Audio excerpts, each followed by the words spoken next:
Yeah, and the New York doesn't like Philadelphia as a city, Yeah. let alone a basketball team, and Philadelphia hates everyone, Yeah. including their own team. They're like the only team you can be watching a basketball game, and they'll be home court, and their fans are just booing them if they're not playing well. Sean? Because we want our own to do better. We're Yeah. not afraid to call people on their bullshit over here. Yeah, clearly. Wow.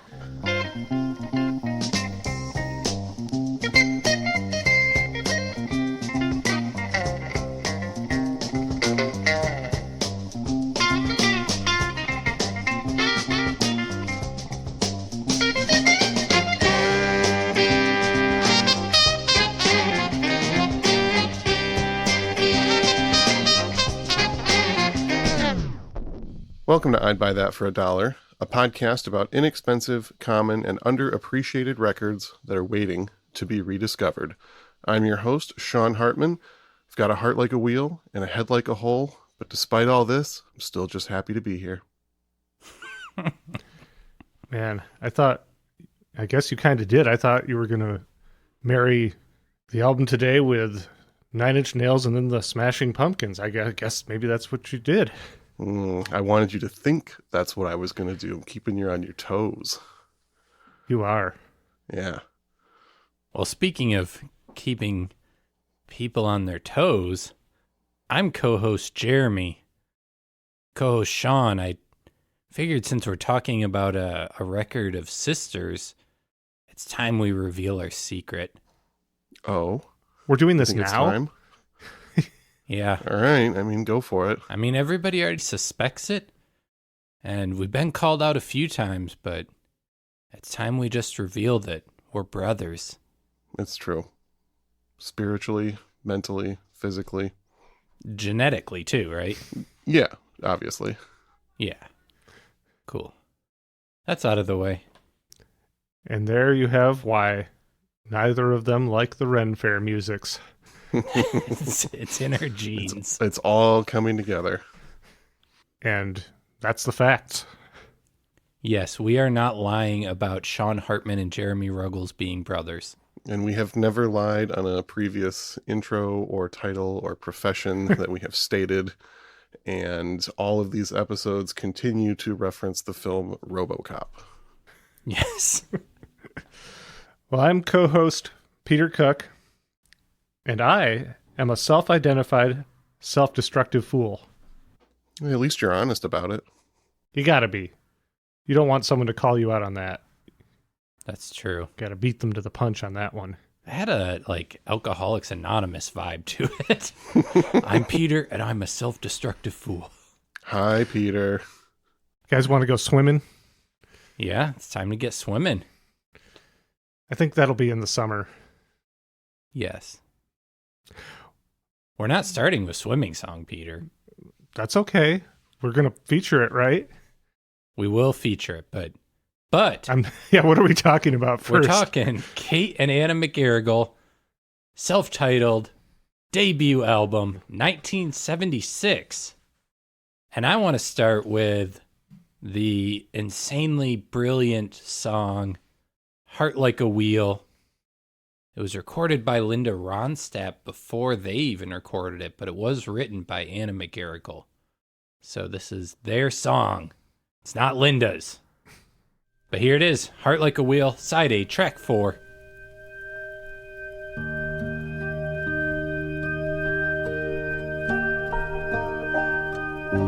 Some say a heart is just like a wheel. When you bend it, you can't mend it.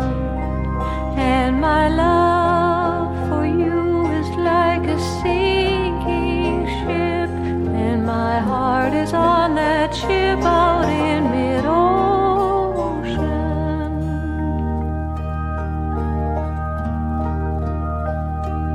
They say that death is a tragedy. It comes once and it's over. But my only wish is for that deep, dark abyss. 'Cause what what's the use of living with no true lover?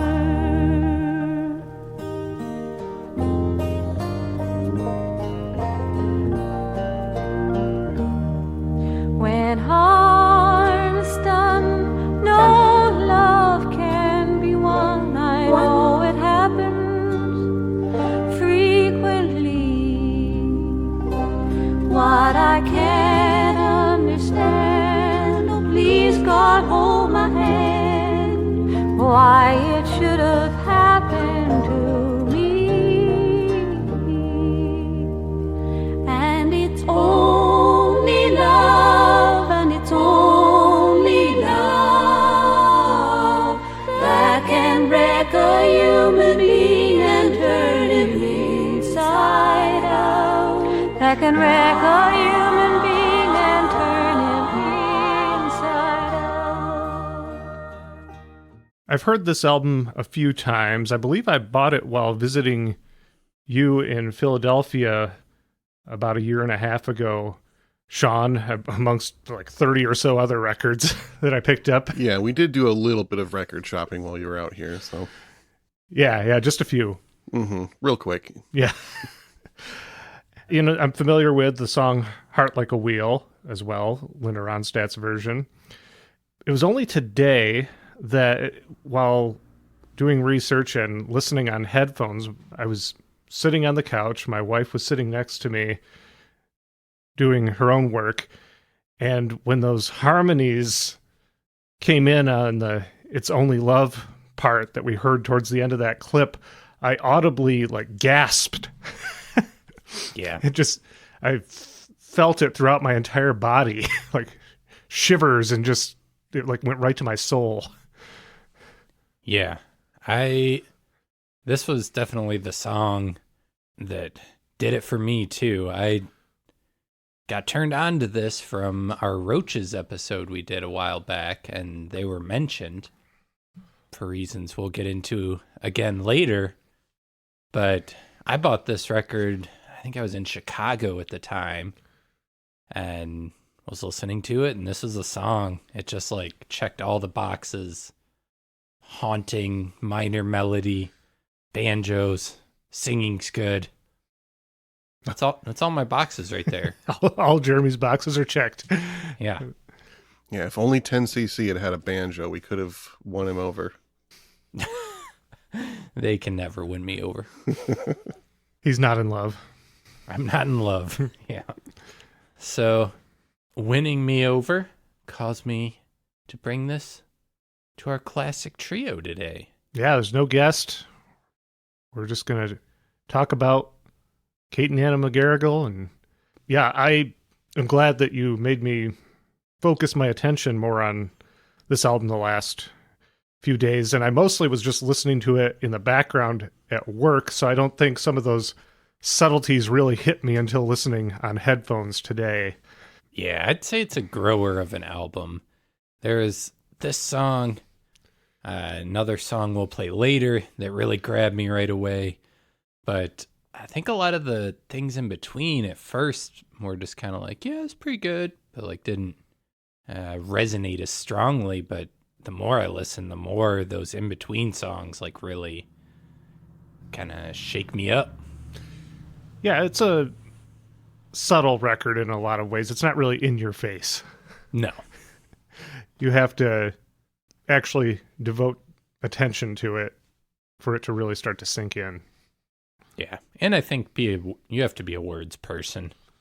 That's a strong part of it, is the words and how they are saying. So, yeah. I mean, both of them were already renowned as songwriters before their debut was released. True. Yeah, they'd been performing for a while, but I guess should we just start ripping in the bio? We're already there. Yeah, let's just get right into it. All right. Kate and Anna McGarrigle.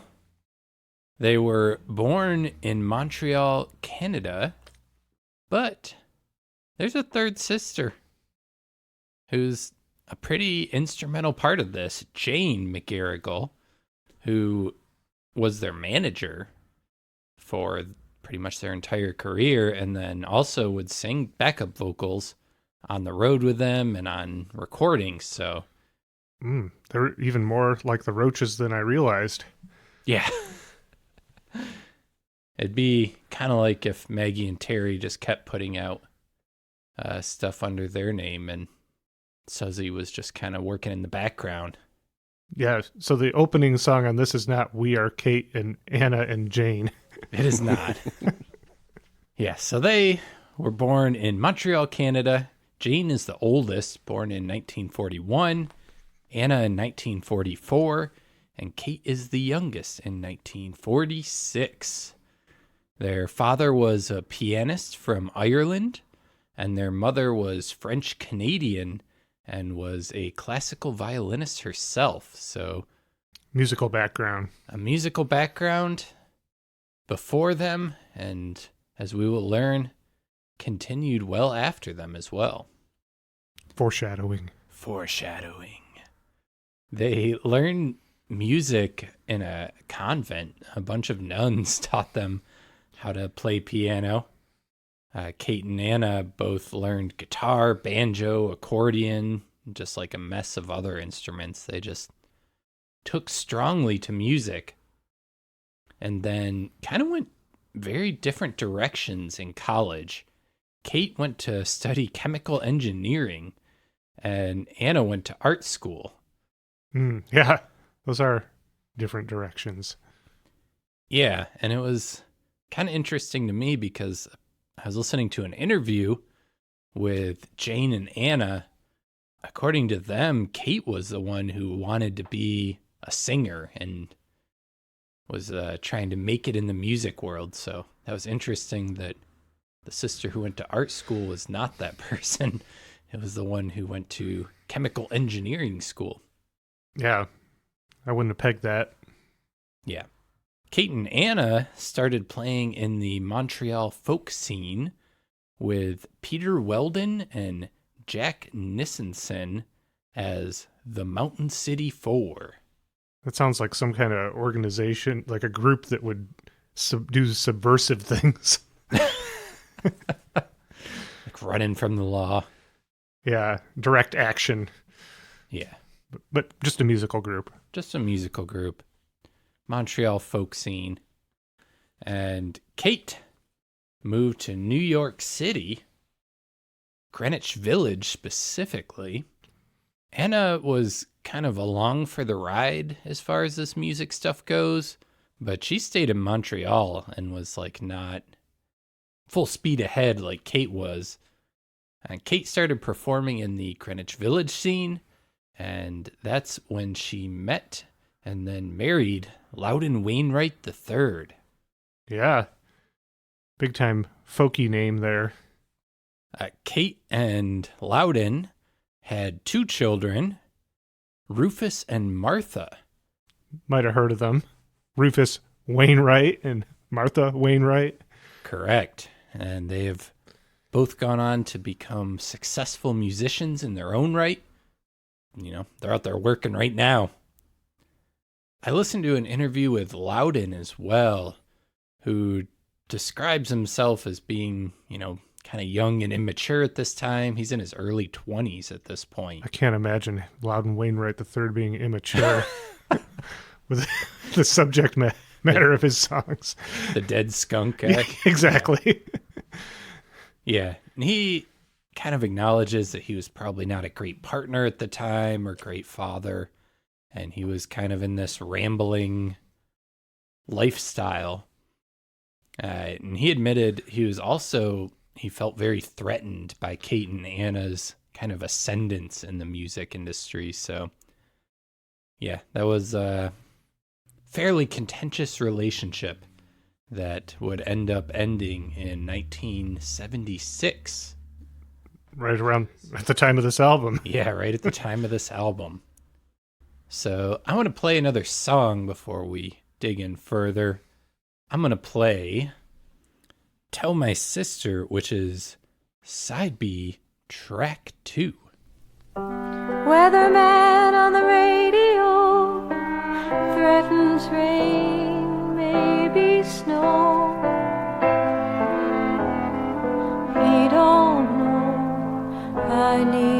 skies. I've gotta go. I'm not a cowboy. I've never been shot. I'm not a convict. I've never been caught.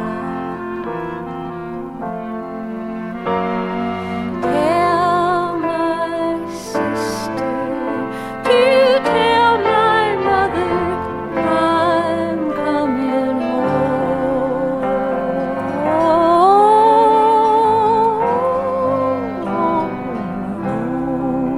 Sunday morning I boarded a plane, leaving London, England in the rain. Tell my sister to tell my mother I'm coming home alone.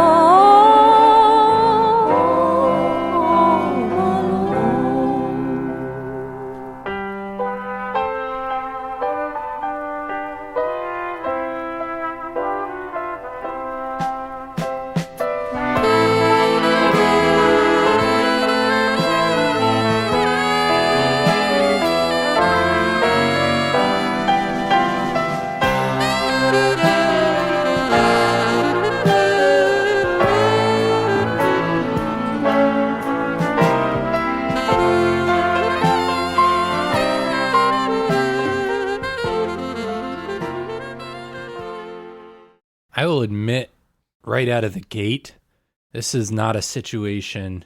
Well, this is a situation where I did not pick songs based on a balanced view of the album. I really leaned into the slower, folkier songs that spoke to me. Because this is your selection. When it's a guest, you were like, let's do a well-rounded balance of what this album has to offer. Yeah, I don't usually have quite the emotional investment in our guest records as I might for the ones I'm bringing here. Yeah. I think I would have picked 2 out of the 4 that you picked if I had been leading the charge on this. But I probably wouldn't have picked that one. So what about that one struck you? I mean, it's not, I don't dislike it by any means, but it wasn't a standout to me. Oh, I thought it was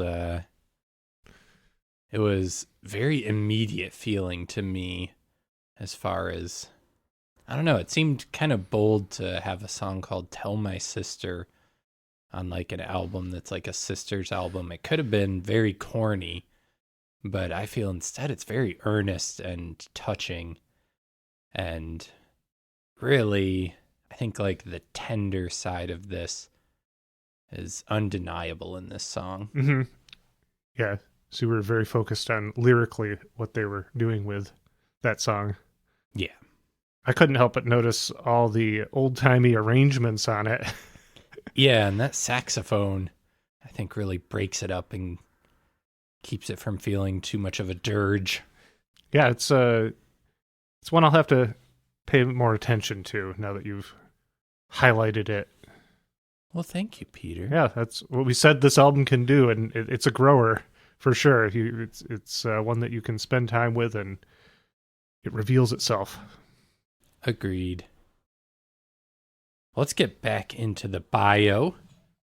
We are leading up to this album's creation.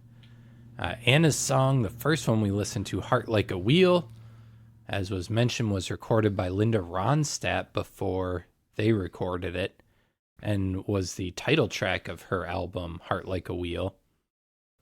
And then Maria Muldaur also recorded a version of it previous to this album.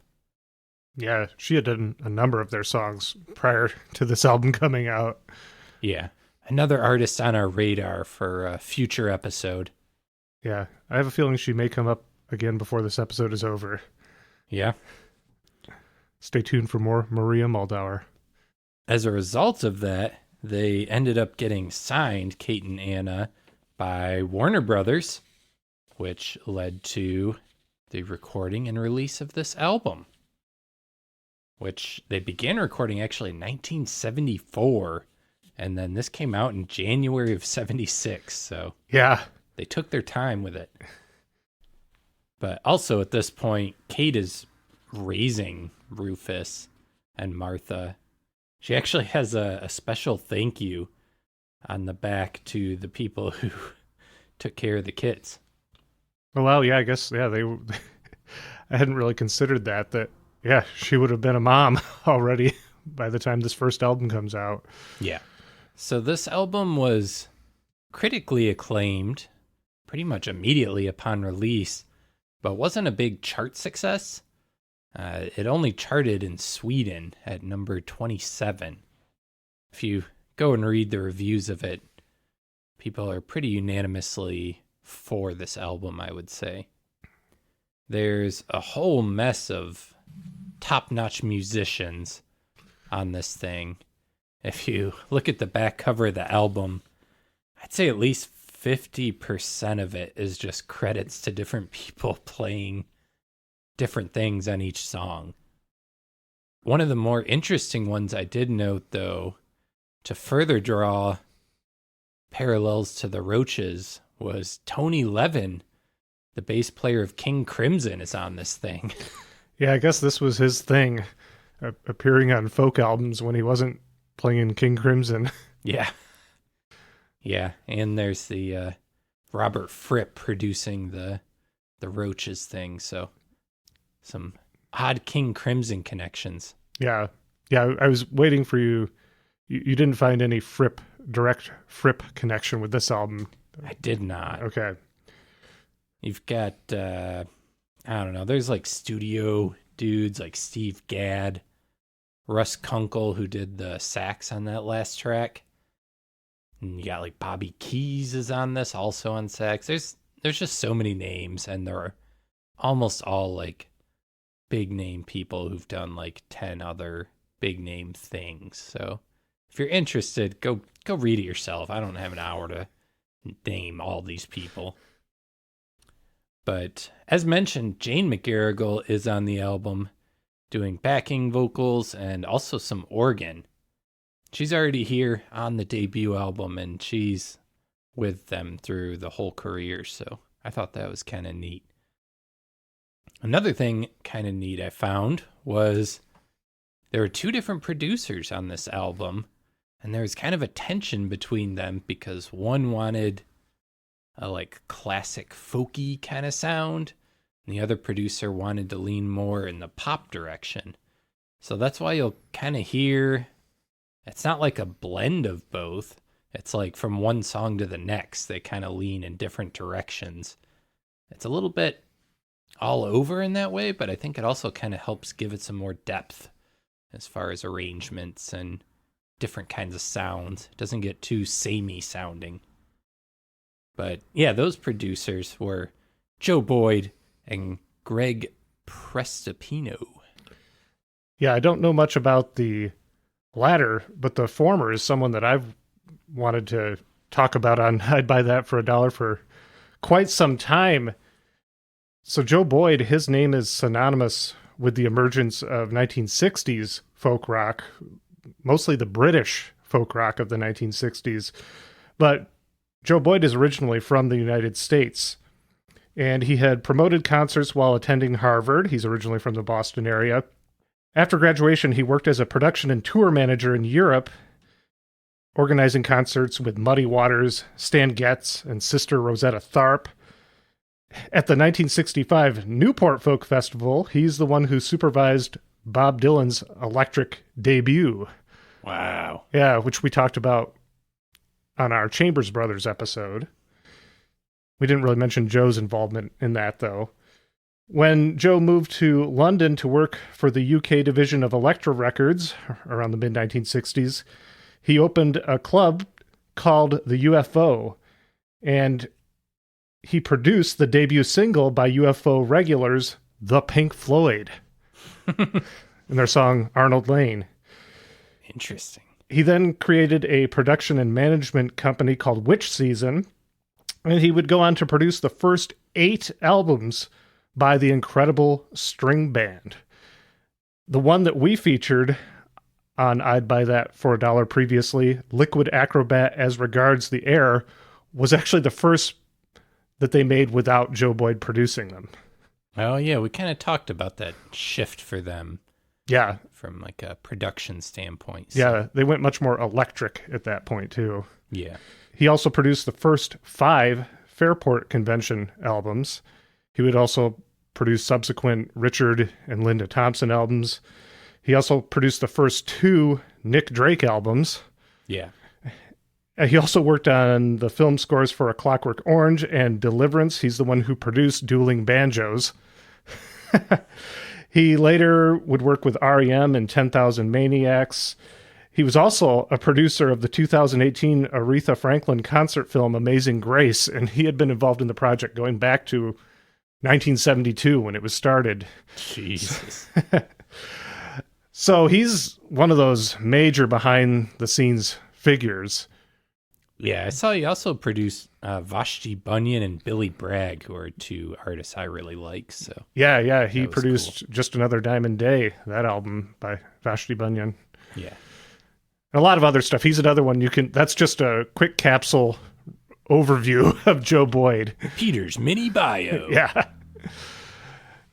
So back to this album, though. One thing I was kind of intrigued by, this would have been being recorded like right when Kate and Loudon were kind of ending their relationship. And if you listen to the lyrics in Go Leave and Blues in D, those are both very likely inspired by that. I found it kind of interesting that they did Loudon Wainwright's The Swimming song on this album, which is probably my favorite Loudon Wainwright song. I think that's everyone's favorite Loudon Wainwright song. It's a pretty undeniable song, but I looked around and it wasn't clear to me what motivated it being on this album. I wasn't sure if it was kind of its own statement about their relationship or something, or her kind of taking his song and like putting her life through that lens or something. I don't know. But I want to play it here for everyone. You can decide for yourself. Yeah, it's a good version of it. I believe I put this on a previous Patreon mix. Very nice. Patreon.com/I'd Buy That podcast. Welcome to Peter's mini plug. Well, this is going to be side B, track 3, The Swimming Song.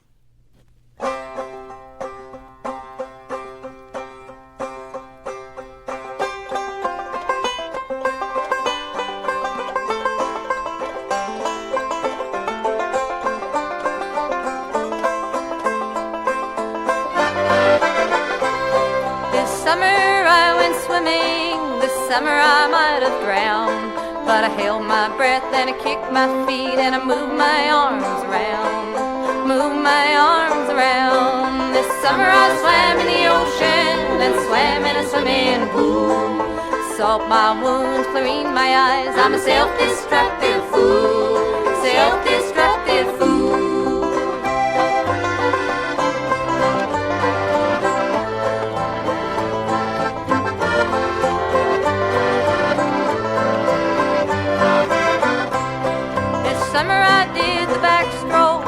Know that that's not all. I did the breaststroke and the butterfly and the old Australian crawl, the old Australian crawl. This summer I swam in a public place and a reservoir to boot. At the latter I was informal, at the former I wore my suit, I wore my swimming suit, yeah.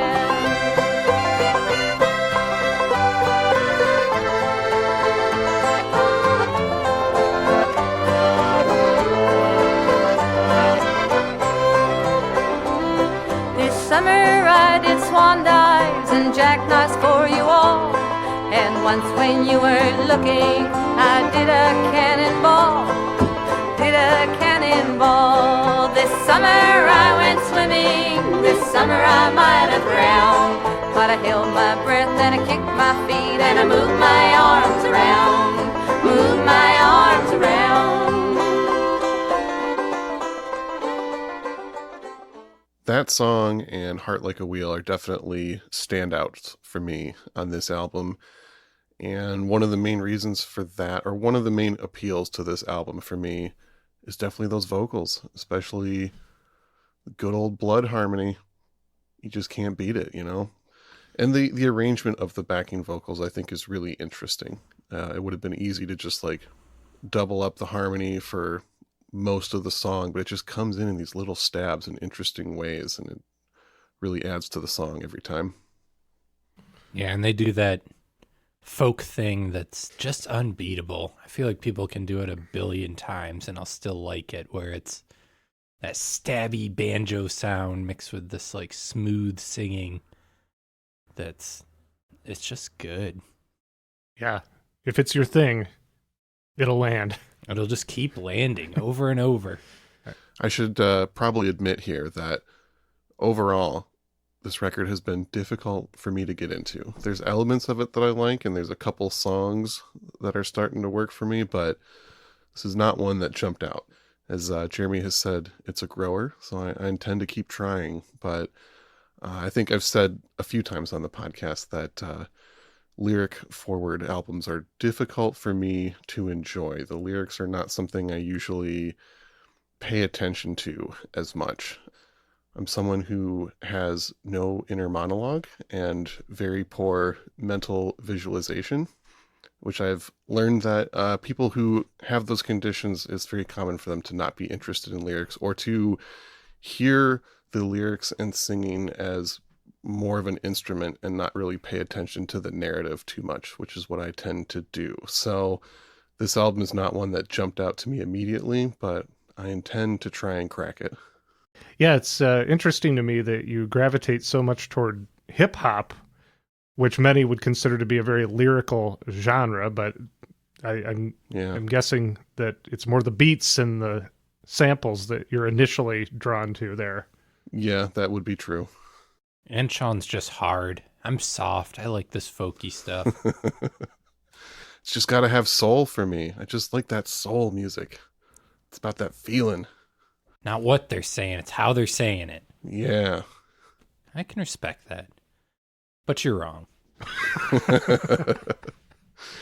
Takes all sorts.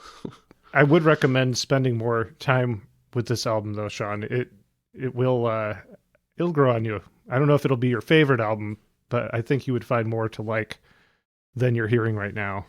Well, you know, I've got a nice long road trip coming up next weekend, so that might be the perfect time to really give this album the attention it deserves. Oh, and you're at the end of that road trip, you're going to see two people named Peter and Jeremy, and that's going to be the first question when you get out of the car. Yeah. Rate the Kate and Anna McGarrigle self-titled debut. On a 7 to 10 scale. Yeah, and I will be asking Jeremy, as I do every time I see him in person, have you finally decided that Earth, Wind & Fire is the greatest band of all time? He's still holding out on me. He's really been putting in the time, but just hasn't have an answer yet. Yeah. Damn, called out. Well, Kate and Anna McGarrigle would continue recording after this album, but they very rarely played live. Kate was raising the children, obviously. And from what I read, when they did play live, it was like a very humble affair. Like it wasn't stage lights and crazy productions. It was just like kind of raw. And I saw ramshackle was a word applied to it. They're like a punk band. Yeah, kind of like just a raw energy. Their fifth album in 1980, Entre la Hennessy et la Sagacie, maybe, is an album they recorded entirely in French and was actually one of their most successful and acclaimed albums. Our apologies to all our French listeners. Yeah, to the English listeners out there, that roughly translates to Between Youth and Wisdom. Yeah. Well, that was something I was considering, just even listening to the way they affected their voices in the last song. They were from Montreal, where French is the main language. Yeah. And they are definitely affecting a more of like an Americana vocal style on much of this album. Yeah, they were considered when they were playing around Montreal to be part of the Anglophile scene.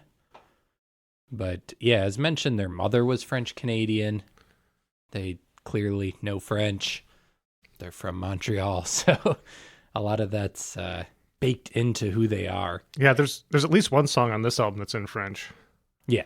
They also, the album from 1980 that I butchered the title of, in the U.S., it was released as French Record, so that Wow. other Americans wouldn't butcher the title. Should have just said, yeah, their 1980 album French Record. I should have, yeah.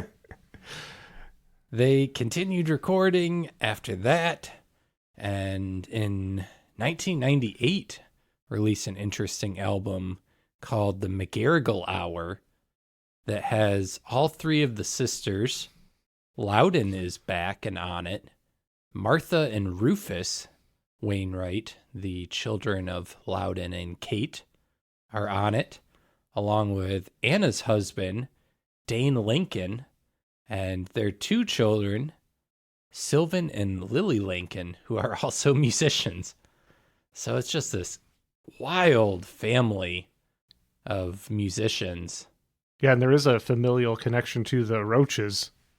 Yeah, because immediately after Kate McGarrigle's relationship ended with him, well, marriage ended, Loudon ended up being with Suzy Roach of the Roaches for 9 years and had a kid with her as well. Yeah. And Loudon said, like, sometimes they would, like, all be together in these, like, big family gatherings. Yeah. Which seems pretty wild to me. Yeah. This folk dynasty. Yeah. Kate would perform with Rufus and Martha often, and Kate and Anna kept recording and playing shows until Kate passed away in 2010 of sarcoma, which is a rare type of cancer. Jane and Anna went on to release a book together called Mountain City Girls in 2016. When I listened to the interview with Anna and Jane, and they were talking about, you know, the family dynamics and them beating up on each other as sisters growing up. Yeah, it was pretty interesting. But they were promoting that book.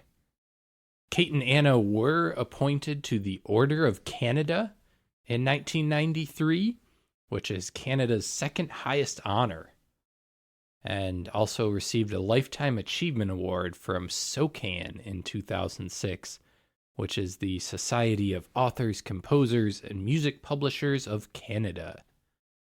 So they're kind of Canadian royalty. I'm glad they've received some recognition. Yep, they've received some recognition, but not enough. That's why I brought them here today. So how long until this record reaches the same value as the Roaches album? Oh, Now they've put out a record store day reissue of that. It's almost $40. Yeah. Oh, And how long do we have to wait before Pitchfork steals our episode and writes an article about this? ooh, called out. we got our eye on you, Pitchfork. We see you. Yeah. Yeah, when we did the Roaches album, we were kind of on the border about doing it because at the time it was like $7 to $8 median on Discogs, which at the time we were doing We were trying to stay 5 or less. Yeah, we were trying to be strict as we could. Yeah, and it was like a little bit over. We're like, I don't know. But I had just found it in Grand Rapids for $5 VG plus, so we were like, all right, let's just do that one. We'll go and get this one now as you're hearing this before the price jumps up and everybody realizes it's great. If you don't get there in time, we'll turn to Sean to say, Sean, now what do we do? Now what do we get?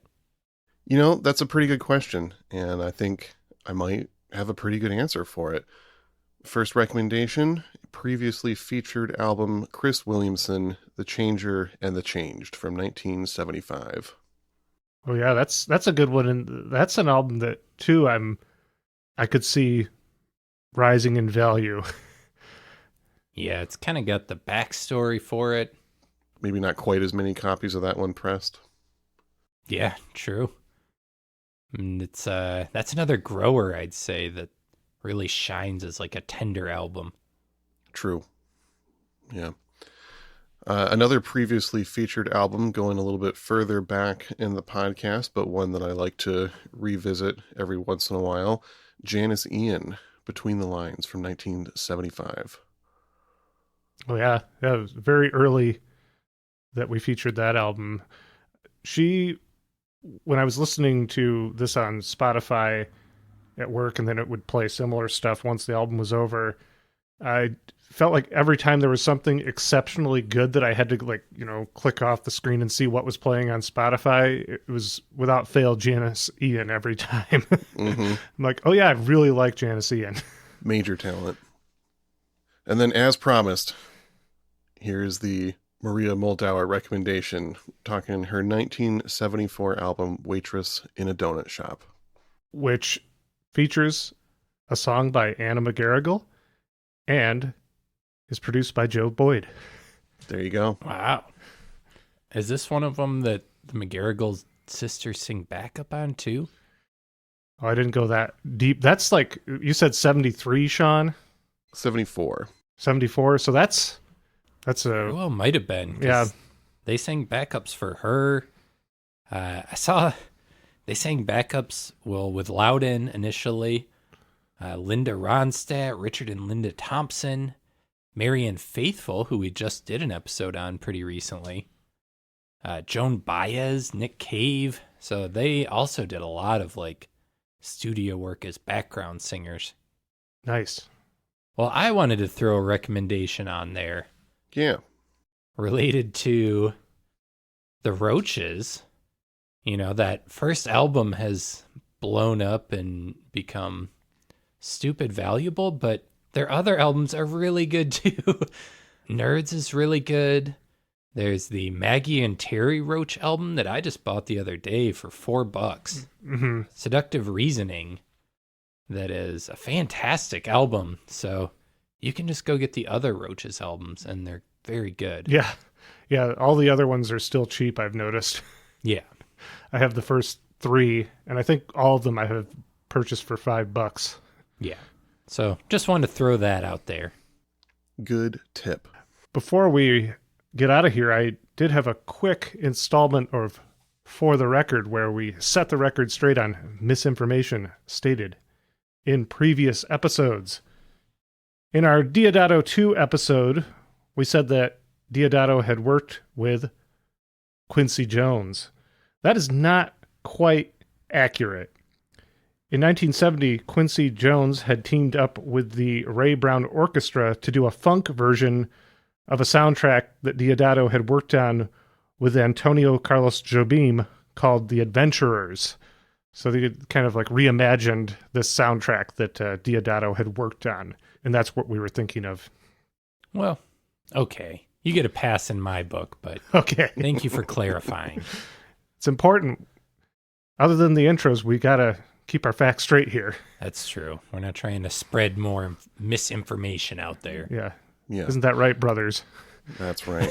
And speaking of important facts, I know Jeremy didn't have time to go through the whole list of players on this album, but I refuse to end this episode without noting that my dude Hugh McCracken is on one track of this album.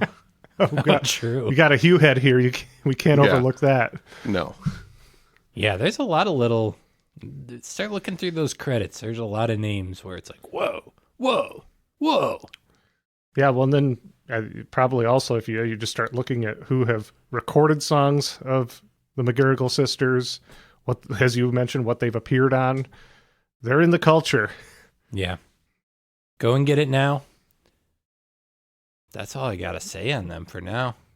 I want to leave you with the song Blues in D, which is still pretty folky, but does in fact kind of add some bluesy edge to things. And as previously mentioned, was likely inspired by Kate and Loudon's relationship. This is a Kate McGarrigle song. All right. Well, if there's nothing left to say, then we can end this. Thank you for listening to I'd Buy That for $1.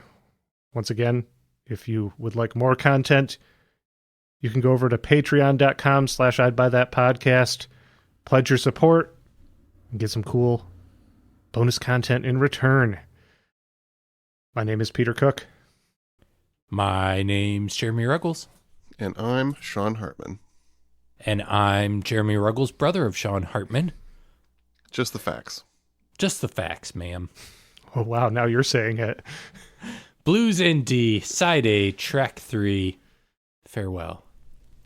My daddy came to see me. He came dressed in black. He said, Katie dear, yeah, I know I want you back. Oh no.